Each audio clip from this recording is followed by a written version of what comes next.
Hey everyone, welcome back to my channel. In today's video, I will show you a quick and easy guide on how to play Vita Mahjong without ads on an iPhone. Let's get started. First, open the Vita Mahjong app on your phone and make sure you are logged into your account. The easiest way to remove ads is through the in-app purchase option. While inside Vita Mahjong, tap the settings icon at the top right corner of your screen. If you see an option that says remove ads or ad-free version, tap on it, review the price and confirm the purchase using Face ID, Touch ID or your Apple ID password. Once the purchase is complete, ad will be permanently removed. If you don't want to make a purchase, another option is to play offline. Swipe down from the top right corner of your screen to open control center on aeroplane mode. You can do this by opening the control center and tapping the aeroplane mode. When there is no internet connection, most ads will not load, allowing you to play without interruptions. You can also limit ads by turning off personalized ads on your iPhone. Go to settings on your phone. Now scroll down and tap on privacy and security.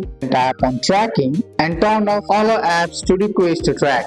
This won't remove ads completely, but it can reduce how often they appear. Lastly, if Vita Mahjong offers a subscription or premium mode, subscribing may unlock extra features along with ad-free gameplay. Check the game settings to see if this option is available. And that's it. Those are the easiest ways to play Vita Mahjong without ads on an iPhone. That's all for today's video, guys. I hope you guys liked this video. If you found this video helpful, drop a like, subscribe for more videos. Thanks for watching. See you in the next one.